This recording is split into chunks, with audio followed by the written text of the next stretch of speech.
Good afternoon, everybody. August 17th, normally I leave it till the Wednesday evening before I do replies to discussion, but I thought that I would make a start on this one, largely because I'm at home anyway in the afternoon. I am currently reading up on vascular surgery. I've got to lead a vascular course coming up in September, and I'm very nervous about the entire thing.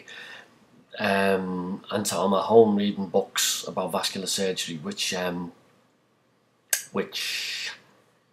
isn't exactly overstimulating me. But anyway, an interesting week where the National Health Service has been slagged off by the American Republicans, describing our services in pretty horrible terms. Thank you very much indeed, our closest ally. Personally speaking, another great, a very interesting week for me. This week I passed rather a large kidney stone, which has been giving me jip for a year, though I haven't really complained about it to you. If you're very interested in looking at this kidney stone, I put it on my Facebook, just so that everybody else, with a 5p piece next to it, so you can just get a rough idea of how sore this thing was in passing.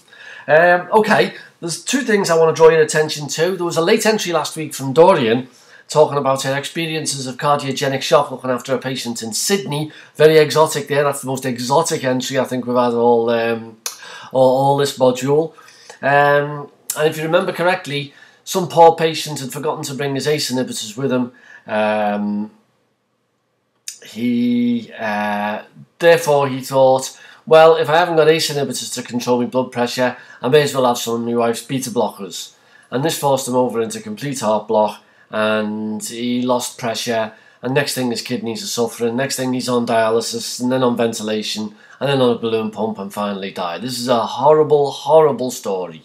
And it reminds me of a story that one third-year student nurse told me one time, that she attended a cardiac arrest in the middle of a pub, and but while the victim was lying there, one of the other pensioners, because it was in the afternoon, and pensioners are the only ones who could go in the pub in the afternoon in those days, one of the pensioners was trying to get a heart medication drug into the victim's mouth, and when she looked at the bottle, it turned out to be digoxin.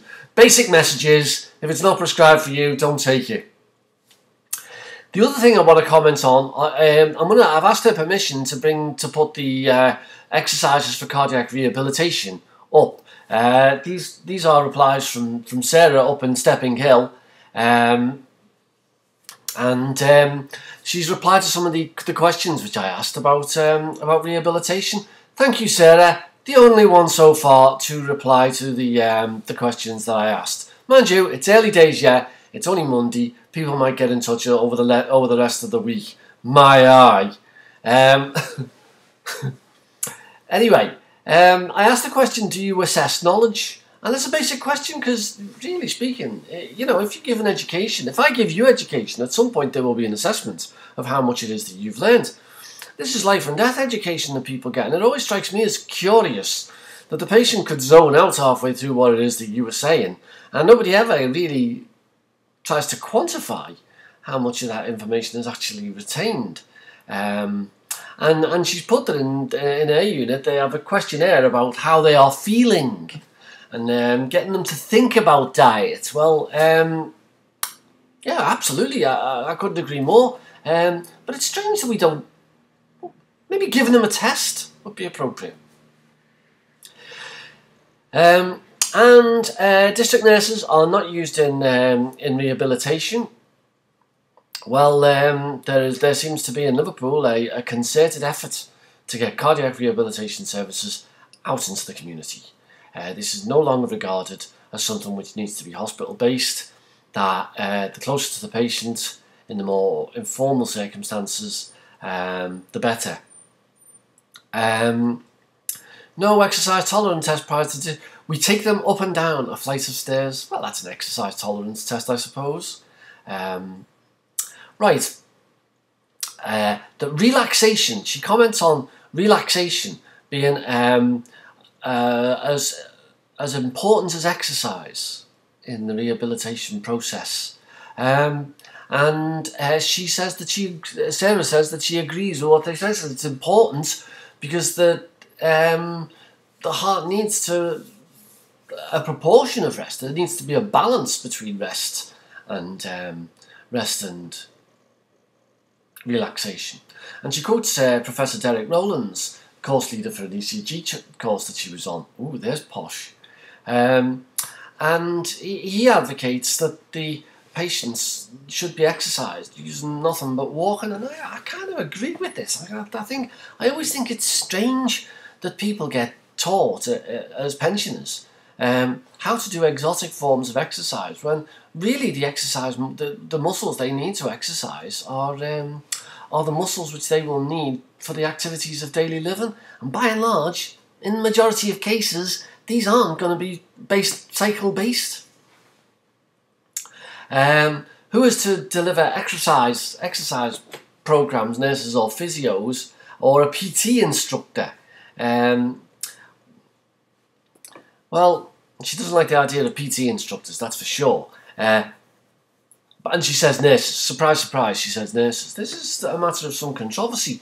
In France, for instance, which has got a top-class health service, which really takes some beating, all cardiac rehabilitation exercises are done by qualified physios. They have a qualification in exercise, for goodness sake. And the last one that I want to draw your attention to is Ueno's study on dropping dead during sex. This study is always quoted as the basis of advice for what people ought to do or not to do about sex after a heart attack. And this was a Japanese study that was done in 1962. In other words, another generation, another part of the world, in a population that has a completely different profile of cardiac disease to ourselves. And what Ueno discovered was that the majority of mortality during the act of sex took place where people weren't actually married. Well, what does that tell you? You know, don't have sex unless you're married to someone. Don't have sex with someone else if you're not married. What does this say about single people, for goodness sake? To use this as the basis of to uncritically import this paper and quote it as the basis of advice to people strikes me as unscientific, basically. And she can't find the Ueno paper. Believe me, put it in a search term and put it in as a Google search term. See how many quotations this paper come up, because it's everywhere. Okay, thank you very much. I noticed when I looked at the statistics, only 3 people watched the last one, which strikes me as non-flattering. And you're coming up for your essays now. So I want to see those drafts coming in. I want to see those exercises. And keep me posted, everybody. And last but no means least, don't start asking for extensions. Because unless you got a letter from the Holy Ghost, it ain't on. Speak to you soon, everybody. Bye now.